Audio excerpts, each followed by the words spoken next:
This is VSiN, the sports betting network. The numbers told the story, they always do. It's one of those idiots who believe in analytics. This is a numbers game with Gil Alexander on VSiN. Good Wednesday morning to you. It is a numbers game at VSiN, the sports betting network, VSiN.com, Game Plus, iHeartRadio, YouTube TV, and of course SiriusXM channel 158. However you're taking us in, we are grateful. It is Gil Alexander and back in his chair, a triumphant return from an ailment. Triumphant. Kelly Bidlin, everybody. Kelly by the line. Thank you, Gil Alexander. It's great to be back. Let me guess. Syphilis. No. What was it? What was wrong with you? I don't know. I had a sinus infection, I guess is what we're going with, but just a high fever for a couple days. It was really fun. Are we still contagious? Yeah, I don't think so. Okay. Let's hope not. I don't know. By the way, in your honor, paint inhalation has returned this morning. Yeah. I was like, man, what are they playing this just for me? And Rob said, no, it's been going on all week. No, hasn't been this. It hasn't Well, been this strong. they're like right behind us today. Yeah. Like It's right not been behind this us. strong until today. But thanks to you, Danny, Wyatt, especially filling in. The past Wyatt couple days. Tomczyk was spectacular in your stead, as they say. He's got another segment coming up today. Yeah, I didn't want to blow out. Like, Danny and Wyatt playing this whole, like, Survivor segment with him, and I'm like, dude, like, I don't want to get in the way. Apparently, Wyatt is an SEC survivor. Who knew? Survivor for just SEC teams. Maybe we should have him come in and talk about it. Yeah. You know? I'm looking forward to it. Maybe we should. So Wyatt, we're not done with Wyatt yet. By the way, maybe there's a wrestling survivor that he's in. I have no idea. Good to have you back, though, man. It's good to be as back. Patrick Snyder tweeted this morning on the old X, he says, "Welcome back, Kelly. Does your tummy feel better?"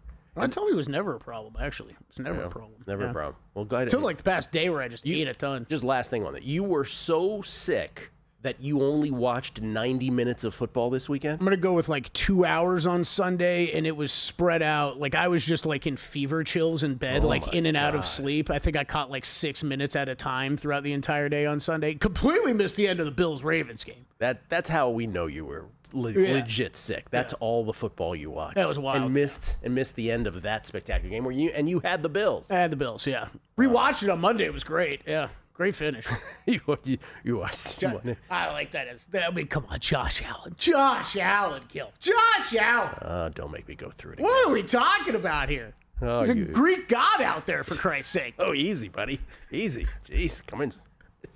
Maybe crescendo, for God's sakes. All right, on the show today, Will, Whalen, Warren, Wishnev, and Wiederson. We almost got there. Greg Peterson was the last one.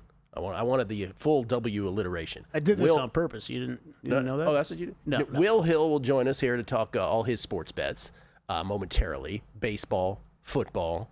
Greg Peterson, full day Major League slate. He will have a bunch of Major League Baseball bets, as is the case on every Wednesday, full slate, day, night. And Greg being here, we love having Greg on a Wednesday as the playoff races just continue to heat up. Though still no changes in any of the standings. Every time you look up, it's still the same, but we'll see if that changes here. We'll actually talk about I want to talk about tiebreakers here in the Major League Baseball playoff picture here momentarily. We'll also do win total Wednesdays. Speaking of W's, got a lot of W's here. Win total Wednesdays, NFL power rankings. Nick Whalen, as I said, will join us. NFL player props, Warren Sharp a little later, and then Todd Wishnev to balance Warren Sharp out. Wishnev has some good topics. By the way, we're doing the Megapod again on a Wednesday today. So week 2, we're doing the Megapod after this with Chris Felica as our guest, Will Wishnev and I. But Todd will make an appearance here on a numbers game, and he wants to talk about third quarter betting, among other things. And then I sort of mentioned this yesterday, so I kind of have to tie the bow on this debate we had via text about, the whole analytics thing where you go for when you cut a lead from 14 to 8, the proper thing is to go for 2 to cut it to 6. That's one debate. We started on this 10 to 4 to 2 debate Monday night with the Bears and the Vikings. And we are a complete opposite side. Not me and Wishnev is the one in the middle, and I swayed him to my side. But Fezzik is on the other side of that. We'll get into all that. I want to start with the Major League Baseball playoff picture because, again, last night, the Giants beat the Diamondbacks in the National League. The Mets lose to the Phillies. The Reds also beat the Padres. So it is getting super tight now in the National League. The American League even tighter. And so just wanted to – these are the playoff odds. to make the playoffs and make misses right here. And I just want to sort of explain for those who are considering bets, for those who have bets, just to sort of flesh out all you need to know with this. So this is the teams at the top. Well, no, it's not really at the top here, but let's do the American League first, because the American League is the easier one, right? So the Mariners right now, the Mariners have a small lead over the Rangers and the Guardians. Specifically, they have a 1.5 game lead over the Rangers and a 2.5 game lead over the Guardians. Okay, that's the current standings for the third and final playoff position, or actually the sixth and final playoff position, the third and final wild card position. Okay, what you need to know is, first of all, remaining strength of schedule. The Mariners have the easiest remaining schedule of the three. By the way, the Mariners are also trying to win the West as well. They're only only a game behind the Astros now in the West. So this is just current this morning where this stands, right, where the Mariners have the third and final wild card. They have the easiest of the bunch, Guardians, and for God's sakes, I can't even believe I'm even talking about the Guardians on this, because the Guardians, listen, you're not even going to be a part of this. Remember, you're going to go 8-10 or worse the rest of the way, because you're going to go under your season win total. I'm sick of you. Sorry, just had a brief aside on the Guardians. Rangers have the toughest of the remaining schedule. But here's what, and so Mariners are minus 550 to make the playoffs. Remember, they have two ways to make it. They could also win the division or be a wild card. That's why it's as high as it is. The other reasons it's as high as it is if this ends up in a tiebreaker for the wild card. Remember, there are no more games 163 or games 164. Major League Baseball legislated this out of the sport a couple years back, a few years back, I think it was. Maybe it was even 2 years, but it was in the last few years. And their point in doing that, 2 years ago, their point in doing that was, hey, we don't want a division winner to have to wait. Remember, seeds 1 and 2, or any division winner, in the previous format, they don't want the 1 and 2 seeds to have to wait extra days, right? You were good enough to be the 1 or 2 seeds. You get the bye, but it would be unfair to those teams to wait extra days, and it just creates scheduling problems. So what did Major League Baseball do? They decided, hey, here's our way around it. We're just going to go to tiebreakers. No more drama of game 163s, which sucks for fans, because think how many just unbelievable moments had existed in those kinds of, playoff win and get in, lose and you're out in your entire lifetime through the decade. So again, Mariners are minus 550 because they have two ways of getting in, division or wild card. Also because they have the easiest schedule of the bunch. And the real reason is they also win all the tiebreakers. They've played the Rangers, remember, two division rivals. They've played them 13 times. Seattle won 10 of them. So Seattle wins tiebreakers against Texas, and they play Cleveland out of division total of 6 times. They beat the Guardians 4 out of those 6 times. So Seattle wins all tiebreakers against these two teams. By the way, apologies to Royals fans and everybody else who's like, what about us? Well, you're a little further back, so I didn't include you in this. So Seattle wins all tiebreakers in the American League. And if there's a 3-way tie, Seattle would win by having those advantages as well. By the way, if it was a Texas-Cleveland tie, Texas is up on Cleveland 3-0 in the 3 games they've played. They still have 3 games left. So Texas would just need to win 1 more of those to have the tiebreaker over Cleveland if Seattle wasn't involved. That's simple, actually. The National League is where it gets interesting. The National League, again, this is for folks who are considering make-miss playoff bets for the teams involved. In the National League, the Mets losing yesterday. Now the Giants who sold at the deadline, who are like, yeah, we're putting on the rest of this season. No, we're not. Turned out they weren't. Giants 2 games back, and the Reds 3 games back. Of those 3 teams, the Giants have by far the easiest schedule, and that even includes 7 games against the Dodgers. But the rest of it, aggregate, makes them have the 482 remaining strength of schedule, opposing winning percentage, whereas the Mets and Reds have top 10 hardest remaining schedules. Now, the Mets are minus 420 to make the playoffs. The Giants are plus 575. The Reds are plus 820. Now, that's an interesting number because while the Giants are 2 games behind the Mets in the standings and the Reds are 3 games behind, really, they are both 3 games behind. And the reason for that is the Mets win the tiebreaker against the Giants. They beat the Giants 4 out of 6 times.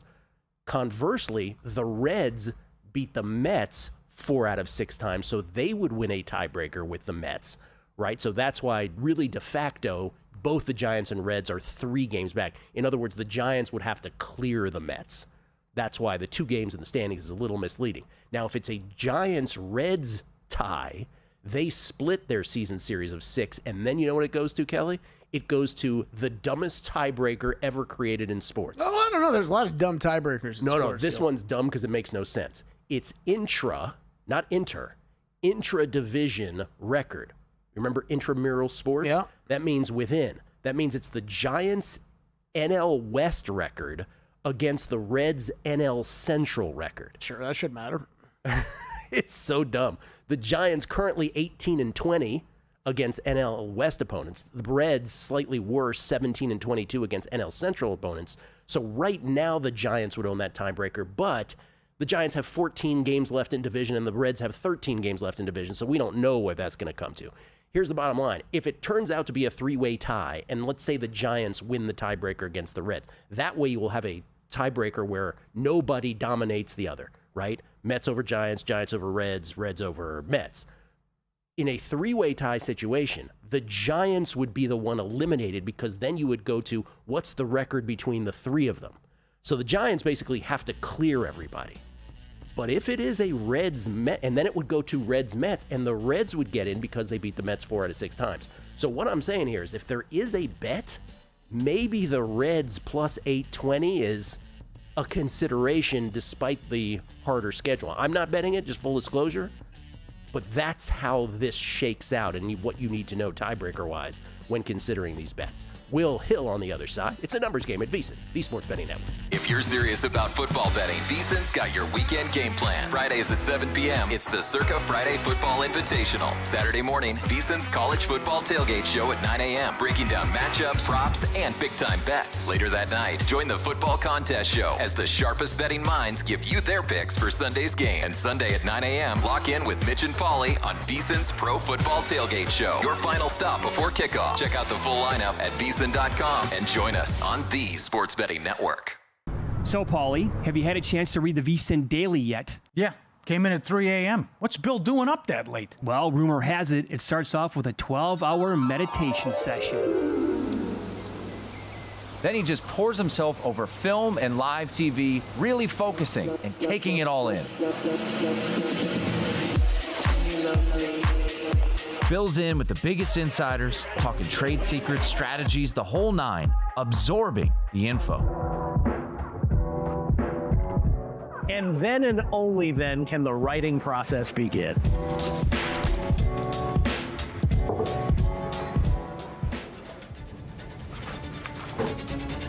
In Las Vegas, Bill's late night becomes your early morning. Wake up to the very latest betting insights in your inbox with the VSiN Daily. Sign up for free at vsin.com/newsletter. Coming up on the next edition of Follow the Money, the Premier League is back, and so is the Meat Man, Steve West, with all his soccer plays. Sal Palantonio to recap Week 1 and talk NFL Week 2. Mike Palm with You Cannot Be Serious. The Grinder, Michael Mizrachi, the World Series of Poker main event champ in studio, and Matt Humans to talk football. Follow the Money 4 to 7 Eastern on VSiN, the Sports Betting Network, now Sirius XM Channel 158. Check out the website for all the betting tools and analysis.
The Numbers Game on VSiN, the sports betting network. The NFL season officially underway, and the edge goes to those with the best data. VSiN Pro delivers real-time DraftKings to Circa betting splits, so you can see where the public and sharps are putting their money. And in an email recapping all the daily best bets from our show hosts and guests, you'll get that as well. 24/7 video on the VSiN Watch app. I'll add all of that and exclusive pro tools at VSiN.com. And you got everything you need to stay ahead all season. Sign up now for just $9.99 or save 50% with an annual subscription. Visit VSiN.com/subscribe today. That's VSiN.com/subscribe. We get tweets at Beating the Book. Y'all are the best. Appreciate it. This is from, let's start with this one. This is from KB Sports Cards, who says, I always appreciate hearing your Survivor thought process, Gil. Super helpful. Thank you for sharing. Oh, yeah. Well, thank you, KB Sports Cards. By the way, I miss the old baseball card shop. I miss those. Oh, they're so great to go into. There's one by my place. I go into it every once in a while. I have time. I'm the happiest guy in the world. There is one where I drop off my dry cleaning, and I would say 1 out of every 3 or 4 times I'm at dry cleaners, I'm like, let me go take 10 minutes and walk in there. Yeah. And the guy totally knows I'm not buying anything. Like I just want to look at stuff. Thank you for that, KB Sports Cards. We went through a Survivor deep dive, Wide and I, yesterday, and I gave the 4 teams of the biggest spreads that I'm not considering and the 4 that I am. I'll retweet that again today on social. Jesse Welch, Jalen Carter has drifted out to 40-1 for Defensive Player of the Year. I know he'll be 1 game behind everyone else, but wasn't he one of the short shots preseason? Give me some of that. Yeah, like 12, 18, something like that, right? Yeah, Defensive Player of the Year is so hard with the usual suspects at the top, though, right? With Myles Garrett doing big things on Sunday also. Mm-hmm. Fred Courier, glad you're back, Kelly. Huge. Vegas Valquise, best start to a numbers game ever. Let me guess, syphilis. Quoting Mikey P. Welcome back, Kelly. Glad to hear you're feeling better. Now let's talk about NFL Comeback Player of the Year. Too soon? I'm fired up already. And we'll hit that tomorrow or Friday. Here's a Twitter handle for you. Kenny Dillingham Sexual. He says, how many Arrieta-esque performances does Kincaid Horton need before he's the runaway NL Rookie of the Year? Another gem last night against Drake Baldwin and the Braves, who's now 0-5 against Horton on the year. By the way, Michael Montesano on his feet clapping to that tweet. He's got Horton at a nice number. Let's talk to Will Hill. Will joins us now courtesy of the Progressive Guest Line. You can follow him on Twitter at @NotTheWillHill. That's 2 E's and the. He is not only here with us and all over the network, VSiN host, of course, but he has his own podcast called Shoulda Bet More and is part of Chris Felica's Best Bets Empire, or Bear Bets Empire, I should say, over there at Fox Sports. How you doing, Will? Gilly, Kelly, what's going on, guys? What's happening, Not man? a mucho. What's happening? Did you listen to that painstaking tiebreaker talk I just had with everybody? I did, and you know where I stand, and I've become a broken record on this. We were texting about this last night. It makes me so sad that we don't have tiebreaker games anymore. The game 163. I used to just root when I didn't have a rooting interest in the teams. I would just root for it to align so these teams would be tied. Yes. Or these teams would be tied, so we'd have something to watch on like a Monday afternoon at game 163. It was just so perfect because you play so many baseball games. It's just such a natural and dramatic way to conclude the tie. It's like, all right, 1 game, winner takes all. I remember like a Mariners-Angels game where the Mariners came from way back in 95, ended up beating my Yankees, which devastated me. There's a Twins-Tigers game that went to like 12 or 13 innings. It's just so dramatic and so much fun. And now that we settle on tiebreakers, it's so bad for the sport. But yes, I am looking forward to the last couple of weeks here. I believe you called it a crime against humanity that we don't have these 163s. I believe you went that far, yeah. And that's an understatement. It's an understatement. That's right. You couldn't fully express your feelings on it. Where did you land? Full day baseball, a lot of playoff implications. Where did you land today? I played Boston on the money line. They got this kid Toll going, who we haven't seen much, but lefty, 99th percentile in extension on Baseball Savant, really elite velocity. So his numbers haven't been great, but it's only 8 innings. I think the Red Sox will score runs in that ballpark, and I think this kid will pitch a decent game here. So minus $1.30, $1.20-ish on ProfitX if you want to go that route. I played Boston. I do think I know Mark Borchard thinks the Yankees are going to catch Toronto and be the 1 seed. That took a big hit last night because you're at the point of the season. Yeah. You can make up 2 or 3 games. You can say, I just make up a game today and make up a game next week. You don't have that much time. You don't have that much wiggle room to go backwards. And the Yankees went backwards last night, and now they're down 3. They don't have the tiebreaker. I think if anyone's going to catch Toronto, it would be Boston because they have games head-to-head at least coming up. So I think Toronto's probably going to win that division. But I do like Boston today, and I played Orioles, Pirates, first 3 under 2.5. You got to lay some juice. It's $1.50 or so, but it schemes against Wells working back from an injury, but he's pitched pretty well in the minors. Skeens, we know how good he is. So under 2.5 first three in Orioles, Pirates, and Red Sox on the money line. Are you aware of the historical implications of what happened to the Yankees last night, by the way? Fernando Cruz and Mark Leiter Jr., they made franchise history by becoming the first two pitchers in history last night to each allow, or first two pitchers in Yankees history, to each allow 4 or more runs without recording an out in the same game, losing 12-2 to the Tigers last night. It all happened in the 7th inning, as you know. Cruz allowing 5 runs, Leiter Jr. allowing 4. It was just the second time in the last 75 years that any MLB team, any Major League Baseball team, had 2 such relievers. Unbelievable. That's what makes baseball so great. I mean, you could watch so many games and still see things you've never seen, or you come across something like that. It's just remarkable. And the Yankees bullpen, I know the guys have talent, and all the guys they got at the deadline, and even Devin Williams, and just there's something about Boone and the bullpen and those guys that you just don't trust. So they're going to be fascinating here once the playoffs come around. All right, let's go to football. Let's start in the NFL. What do you like week 2? Without giving away all your Megapod picks, what do you like? Yeah, I don't know how you are. I'm sure I have a feeling you probably know your 3 picks. I don't know my 3. I already made 3, yet. but I don't love them. Let's put it that way. Yeah, I don't love the board here. The one side I already played, and I'll probably be one of my picks, is Jacksonville plus the 3.5, just because I watched a lot of Cincy Cleveland. Cleveland in one of the, I think in the millions. Cleveland, as we all know, should have won that game. It's not just the yardage and the yards per play, all that stuff. Judy and Fannin dropped a 3rd and 5 and 4th and 5 on back-to-back plays when they were driving. They left points on the board there. They left points on the board with the kicker. Cincy's struggles early in the season are well documented. I like getting the hook there, so I think Jacksonville keeps it close. And your Commanders against the Packers, how should I – people get mad at me when I talk about the Packers' angles of them getting the ball first. So I'll just say Washington in the 3rd quarter getting a half a point might be a good bet. I gave up Packers first down, minus 137 yesterday on my pod. It's up to minus 170, so that's probably out of range. But Packers probably going to start with the ball. I think that secret is starting to get out a little bit. But there's other ways to play that first quarter props. I don't think it's completely priced in properly. So Packers to do well early in the first quarter. Washington 3rd quarter plus a half a point is something that I think is worth a bet. And I'll give you a future, too. I added Jackson Dart 22-1 Offensive Rookie of the Year just because I think it's sooner rather than later that they're going to announce he's the starter. And once that happens, that price probably goes from 22-1 to, I don't know, 8-1, 10-1, just because he's a quarterback. It's the New York Giants. So that market, I mean, we saw it with Dable a few years ago. It was a close Coach of the Year race. And you know what? The New York market matters. You're not going to fly under the radar in New York with the Giants. I think Dart just getting ahead of the number there with a guy who's probably going to be the starting quarterback for the New York Giants soon at 22-1 is not a bad way to approach it. Yeah, it's interesting with Green Bay. First of all, let's go back to that. What you were saying with Green Bay is they are one of the rare teams now that elect to receive when they win the coin toss at the beginning of the game. Is that yes? Yes. Most teams defer now, but they're one of the rare ones that still receive. So in either case, wherever the coin lands, chances are Green Bay gets the ball first, Washington gets it second. By the way, also on your Jaguars pick, did you see Aaron Schatz's top 5 DVOA after week 1? Take this for what it's worth, everybody. Analytics after week 1. Washington is your number 1 DVOA team. Here's where it contextualizes a little bit. Indianapolis 2, Green Bay 3, Jacksonville, who you just picked 4, and then Denver 5. Those are your top 5 DVOAs after week 1. That Washington number 1, is that number 1 in the league or number 1 of all time?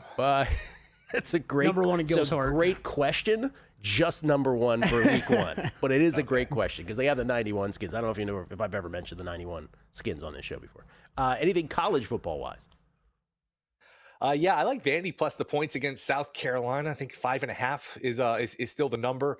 Diego Pavia, since joining Vandy, 10 games as a dog, 8-2 against the spread, 5 outright wins.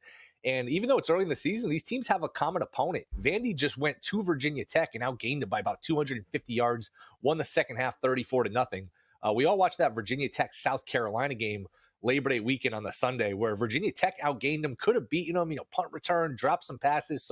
And that was on a neutral field. So I like the idea of getting 5.5 here. I like the South Carolina team last year, but they had 3 picks, 3 players on their defense going the top 49 of the draft. They lost 5 guys to the NFL. I don't think it's the same team. Vandy and Pavia have been good as a dog. So I think this is more of a field goal game. I like Vandy plus the points. Who are you feeling for Heisman right now? I know our buddy the Bear likes Beck and likes Miami. It's so early. I wouldn't be betting the favorite. I'll put it that way. Yeah, as a broader strategy. All right, and biggest thing that happened in Week 1, real briefly, that went completely counter to your preseason thought was? I didn't think J.J. McCarthy was going to be a Hall of Famer, which he's clearly going to be. So that would probably be number one. I stepped right into that punch. I dropped my left hand. Thank you. I just got crushed on the chin for that. Thank you, Will. Appreciate it as always. Will Hill on a Megapod later today. Don't forget, @NotTheWillHill on Twitter. Shoulda Bet More, the name of his podcast. You ever checked out his podcast? Oh, yes. I've even been on it once or twice. Once or twice. A Kelly Bidlin appearance has happened. Not only am I a client, I actually own the company. Kelly Bidlin coming back on a numbers game at VSiN, the Sports Betting Network. There's no better time to join VSiN Pro. Right now, get started for just $9.99 for your first 30 days or save 50% off with an annual subscription. As a Pro user, you'll get our newly updated NFL betting guide, as well as the college football betting guide, the ultimate playbook packed with expert picks, team previews, and best bets. Plus, you'll unlock exclusive features like real-time betting splits, daily best bets, and full access to the VSiN Watch app. Don't miss out. Head to VSiN.com/subscribe and join us on the Sports Betting Network. Get your edge this season with VSiN's College Football Betting Guide, exclusive to VSiN Pro subscribers. It's packed with 136 team previews, preseason top 25 rankings, and best bets from our experts. Pro subscribers also get the NFL Betting Guide, daily best bet emails, exclusive splits, and full access to our premium betting tools. Sign up now at VSiN.com/subscribe for just $9.99 for your first 30 days. Or save 50% with an annual Pro subscription and join us on the Sports Betting Network.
This is VSiN, the Sports Betting Network.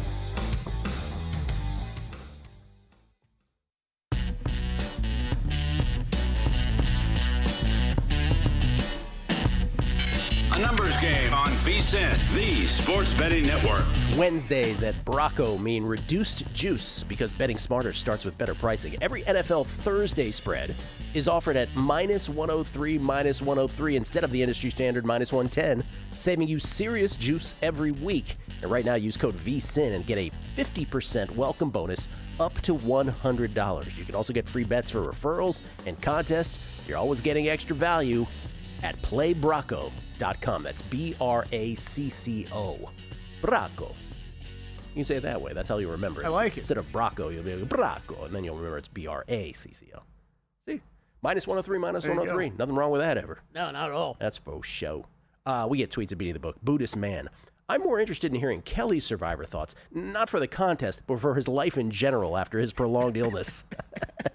Judd O'Connor, looking at some... this is interesting. Judd O'Connor says, looking at some division exacta parlays, NFC East and AFC East or NFC North.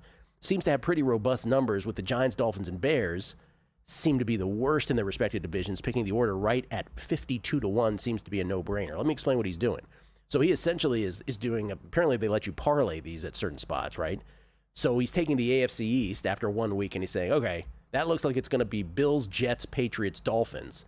And he's parlaying it with both the NFC North, which after 1 week, he's like, oh, that's going to be Packers, Vikings, Lions, Bears. Or the other one he did is he paired the AFC East, Bills, Jets, Pats, Dolphins with NFC East, Eagles, Commanders, Cowboys, Giants, he figures.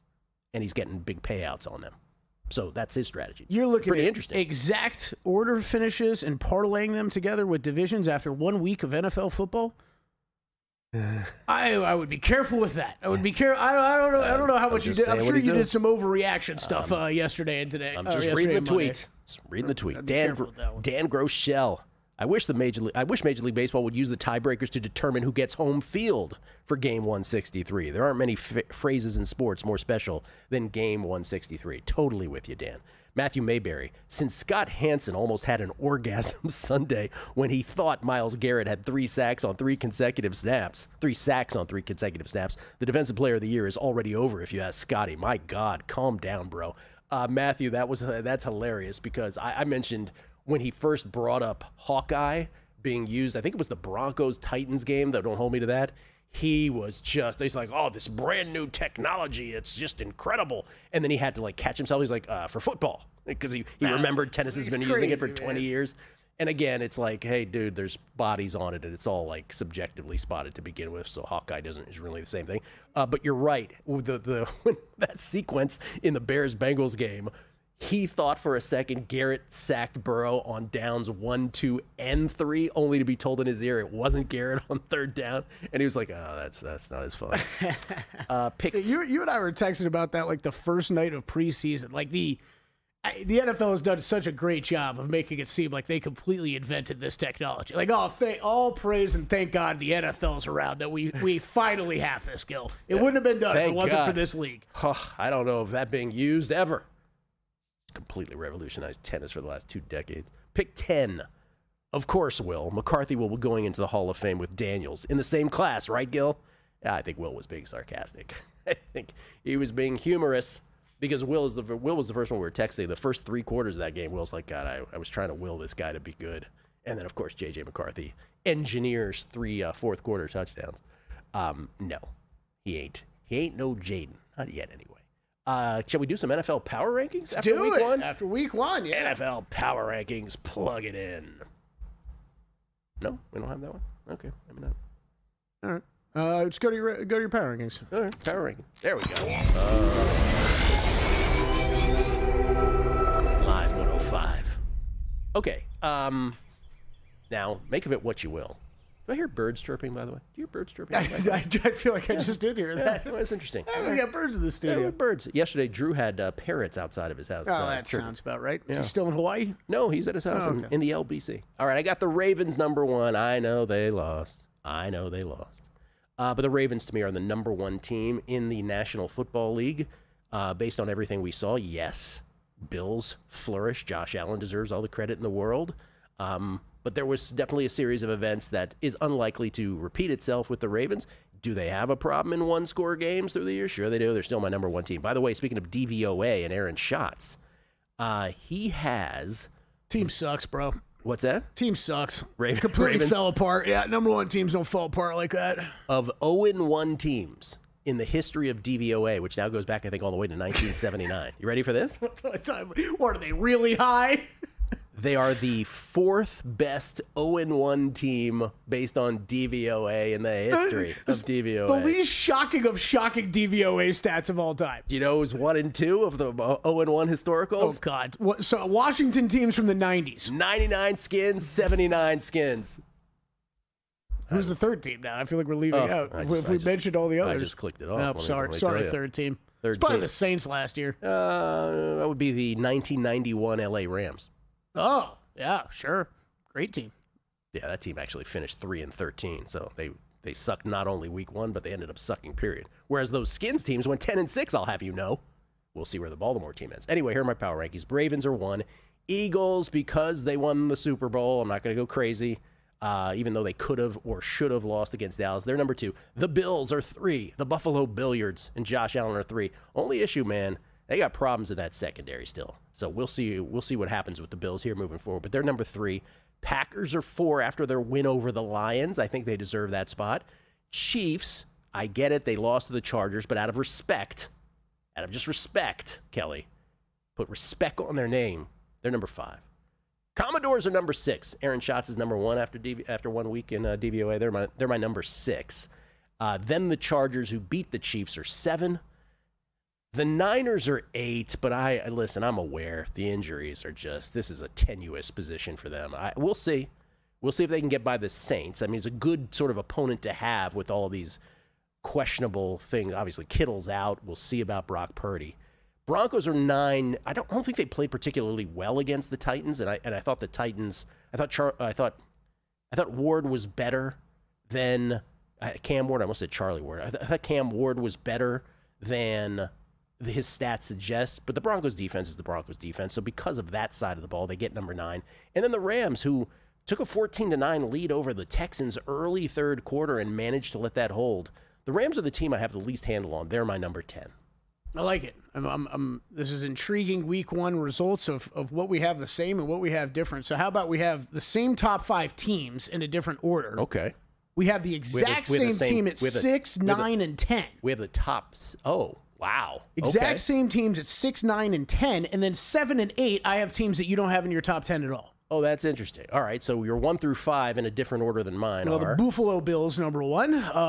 Yes, they've got problems in the secondary, but that offense and Josh Allen going to be a problem all season long. So I'm leaving right there at number 1. Ravens, look, this is DVOA stat was great. They have an awesome team. It's really hard to, I think, rank them below. Maybe you could make an argument for 3. I don't really know how you could go much further than that. But Ravens 2, and then Eagles 3. I'll stick with those top 3 right now. And then the way you kind of emphasized it, how many years are you and I going to sit here and do these weekly power rankings and overreact on Chiefs regular season things and then just sit back here at the end of the year and act like where do they really belong? So I'm with you there. I'm sticking them at 4 right now. And then I got NFC questions right now, right? I got NFC questions. After the Eagles, how does this really stack up? I put Packers 5th, but I think when you and I both did NFC power rankings first, we had the Lions number 2, right? So 1 week of football, I'm not trying to overreact too much. Went Packers 5, Commanders 6, Lions to 7. I don't think this is a dead team at all. I think it's 1 week. Let's give them a little time. Bengals 8, same sort of thing. 1 week. It didn't look good. But Joe Burrow, that offense, I've got trust to bounce back here. 9 for the Broncos, then 10 for the Rams. I'm with you once you got down to 9, 10, though. It's there's a lot of teams you feel like you could make an argument to kind of put in those spots, but went Broncos 9, Rams 10. So you had Lions and Bengals, and I had, which were my 2 that I had? I had... You had Chargers 7, 49ers. There you go, Chargers, 49ers. Okay. That's after 1 week. And again, the task with all of the Chargers were very impressive, too. They couldn't get them in my top 10 yet. We talked about them all summer long. I've still got major questions. Listen, they beat the Chiefs. They deserve it. I just think, again, with all of this after week 1, first of all, the reason there's going to be some people out there, why do you guys even do power rankings? It just gives us guardrails. I always say this as often as I can, to not overreact, right, to a loss or a win, to just catapult a team way high or way low based on one result. So we kind of use it as a guardrail week after week. But the task overall, right after week 1 is, we call week 2 overreaction week, but really better stated, it's what is real and what wasn't, right? And I don't know that any of us are skilled enough to know with 100% certainty what was real and what wasn't. And that applies to a lot of teams, right? Like in some cases, it's going to end up being, the Dolphins actually do suck. Right, say, yeah. Right? Yeah. Or... I'll be the first to raise my hand on that one, right? Like Dolphins, I was trying to defend them all summer. I'm just using one it as game, they looked real bad. I don't know if I believe it. I'm just saying maybe that becomes the case. And maybe with the Lions, you're right. Maybe it's like, the Lions are still the Lions of last year and the year before. We shall see. Greg Peterson. Baseball is full. He's got a bunch of picks. Next, on a numbers game at VSiN, the Sports Betting Network. As sports fans, we may cheer for different teams, but there's one thing that we can all agree on. We want the game to be big. And with 3 levels, 30 cabanas, a 143-foot screen, 6 clean pools, and endless cold drinks, it doesn't get any bigger or any better than Stadium Swim in Las Vegas. All sports, all seasons. It's more than a pool deck. Stadium Swim is the only thing like it in the world. Join the guru, John Hansen, at the intersection of prop betting and fantasy sports on Prop Points, only on VSiN. And shout out to Elijah Moore as well. Oftentimes he's Elijah less. Keep in mind, Sean Payton is evil for fantasy football. John and his guests will help you find the connection between the two and give you his expert advice on how to capitalize when a number is too good to pass up. Prop Points, weekdays at 1 p.m. Eastern on VSiN, the Sports Betting Network.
Numbers Game on VSiN, the sports betting network. Hey, Kelly Bidlin, we have a Average Joe weekly contest winner. Nice.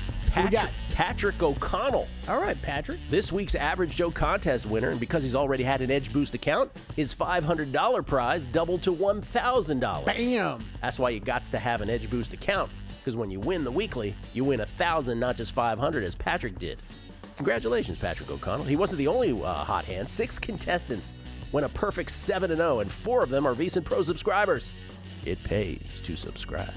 The contest is free to enter, and every week you can win cash prizes, plus quarterly prizes like a trip to Las Vegas with a Circa Resort stay and even a guest appearance on a VSiN show. Enter anytime this season at VSiN.com/Joe. 7-0. Whoa. 7-0 on a week like that. We were talking about this yesterday. Circa Millions, top 5 picks, all lost. Didn't it extend to top 6? 9 out of the top 10. It's crazy. All losers. I would want it 4 in millions. I went 1-4 to start out the season. Survivor all got through, but that was everybody's thing. Yeah. My saying, I was 6-0 in Survivor, but everybody got through in Survivor. Mm-hmm. Only 3% after the Monday night game. Only 3.02% eliminated in Survivor. By far the lowest ever Week 1 tally in Circa Survivor. I'm a little thrown for this week, though. I'm sure we'll talk about it over the next couple days, but I leaned a little bit more into Arizona Week 1 than I thought I was going to, and I think they've got a great Week 2 option. I was kind of planning on using the Niners this week. My options for it this week are between 4 teams: Baltimore, Dallas, Arizona, and who was the fourth? Now I can't remember who the fourth one was, but there was a fourth. So those 3 and a fourth. We get tweets of beating the book. Brosec 1870 would never miss work. Kelly, hell yeah, Megapod today. Oh, he says Matt Humans would never miss work. Hell yeah, Megapod today. It's factual. Kevin at Clonebone, I'm glad you addressed the birds. I thought they're either pumping in birds like the PGA or I'm about to have a stroke. Get it? Stroke. PGA. I'm here all week. Tip your VSiN host, he says. Okay. Kelly's looking at me here. Ronnie Rojo. I was just hoping we heard something weird. Kelly, would love to hear your thoughts on the Procore in Napa if you have any. Welcome back, sir. Glad you're feeling better. Coming up later in the show. Oh, there you go. Jason Stark, here we go with the Aaron Schatz garbage rankings that always says this year's team is the best ever, yet they never win anything. It's very Ravens skewed, that's for sure. And Rhodes knows, team sucks, bro, LOL. Kelly hat backwards Bidlin. What did you say that about? Ravens. Just you add one item too. Greg Peterson joins us now, courtesy of Progressive Guest Line, to talk Major League Baseball. Full day and night Major League schedule with all kinds of playoff implications, which Greg and I were talking about here on the break. Greg, good morning to you, sir. Hey, Gil, we've got ourselves day baseball, and you mentioned it, man. It has been wild the last few days in terms of football, baseball, and we're here for it, baby. We're here for it. I said this to Jensen last week. I'll say it to you. The Padres just refuse to win this division, don't they? The NL West. Just refuse. Gosh, it feels like there's so many teams out there as well. Like the New York Mets refuse to win games right now. The Seattle Mariners and the Houston Astros. Who wants the AL West? The AL East, it has been just miring in mediocrity, and now the Red Sox were getting hot. They lose Roman Anthony. So that has been this entire picture. And for those that listen to my podcast, Baseball Betting Show, I've mentioned it for 2 months. It feels like, and I'm going to use the line of Denny Vietti from CBS Sports from last year, it's a mid-off all across baseball right now. All these teams are very, very mid here in the second half of the season. The best teams have honestly been your teams like the Giants, the Rangers, who are not in the playoffs right now, but are actually winning games, and everyone else is just sort of treading water that's in the playoffs. Way to bring in Gen Z with that one, Greg. A mid-off, Kelly. That's right. It's a mid-off. 6-7, baby. 6-7. As opposed to, I don't know how you put this, you kids put this, as opposed to a Riz-off, right? It's a mid-off. Thanks very much, everybody. All right, Greg, you got a bunch of picks. You got 7. I'm counting 7 plays. Let's start with the Brewers and the Rangers. Again, Rangers, huge implications. Brewers kind of sitting tight at the number 1 seed in the NL. They're chilling. But for the Rangers, this means a whole bunch. And thankfully, we've got ourselves day baseball, and I think that Freddie Peralta is doing for regression for the Milwaukee Brewers. He's getting 10 strikeouts per 9 innings. That's been going up recently, but the fielding independent is more than a full point higher than the ERA. And this Rangers team, from out of nowhere since the beginning of the month of July, averaging over 4.8 runs per game. They have no Marcus Semien. They've got no Corey Seager, but all of a sudden they've exploded, and for Merrill Kelly, since the Rangers picked him up, a sub-3 ERA. I love the way that he's been rolling, and Texas, frankly, has been playing a little bit more pitcher-friendly than we've seen in past years, but I do think that the Rangers are able to get to Freddie Peralta. Brewers bullpen, which has been so good this year, deal with a bunch of injuries. I think that the Texas Rangers bust through that earliest game. I like the underdog here with the Rangers on the money line at home, and I do like that over a 7.5, as I think that Freddie Peralta has now given up 0 runs in his last 5 starts. Overdue to have a little bit of something go against him. All right, Rangers money line in this one, and the over. 2 plays in 1 game from Greg. That's an early 2:35 p.m. Eastern first pitch for that one. Diamondbacks and Giants. This is the one that everybody in the Bay is going to be focused on. I just talked about earlier how the Giants now 2 behind the Mets in the standings for the final wild card position. Really 3 because they lose all tiebreakers with the Mets. But they look to sweep the Diamondbacks today. Do you think that will happen?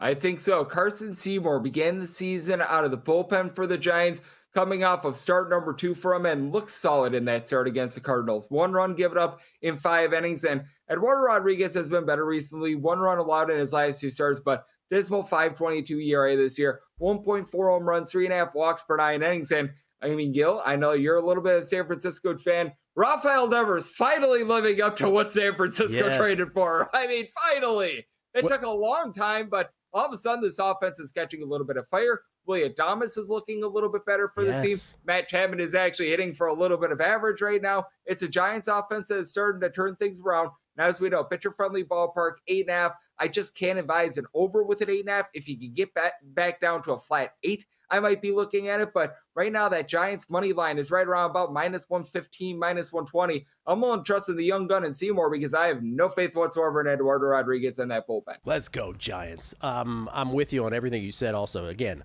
gone at the deadline. Wade, Yastrzemski to the Royals, Rogers to the Mets, Doval to the Yankees. They can't hit a lick. Devers isn't performing, and as you said, all of a sudden, everybody's raking. Starting with Devers, 382 runners in scoring position. The runners in scoring position since August 23rd, 382 for the Giants. So huge and high leverage situations on offense. Let's go to the Pirates and Orioles. This doesn't have any playoff implications, but Paul Skeens is on the mound, so that's something. How are you playing this? Absolutely. And with Paul Skeens, he's been able to make you a lot of money to the under because he has been amazing this year with a 195 ERA, giving up just a half home run per 9 innings. I am barring something very, very extreme happening, him giving up like 10 runs at the start. He's going to be able to win the Cy Young Award, and he's backed up by an offense that is dead second last in terms of home runs on a per at-bat basis and runs per game with about 3.6 runs per contest. Tyler Wells is making just his second start of the season for the Orioles, but last we saw him a few years ago when he was fully healthy, was a solid, serviceable pitcher. For the Orioles, they've dealt with a lot of injuries as well, with the likes of Adley Rutschman, Jordan Westburg going on the injury list. So it's a diminished Orioles lineup. This guy in Paul Skeens that they really haven't limited his innings. I was waiting to see if the Pirates would do this. Maybe it starts tonight, but they are letting him go. So I like that under 7.5. If I absolutely have to play at the Pirates on the money line, I would not advise a run line here because I just don't know if the Pirates can score enough to be able to cover that run line. You're absolutely right. We thought a little after midseason, like, oh, they're clearly limiting his innings, and then they reversed course. So Skeens going for the Pirates again for the Buccos today. Greg going under 7.5 runs in that one. Nationals and Marlins, no playoff implications here, but after being the worst team in the month of August, the Nationals so far leading September with a 7-1 record. What are you playing here?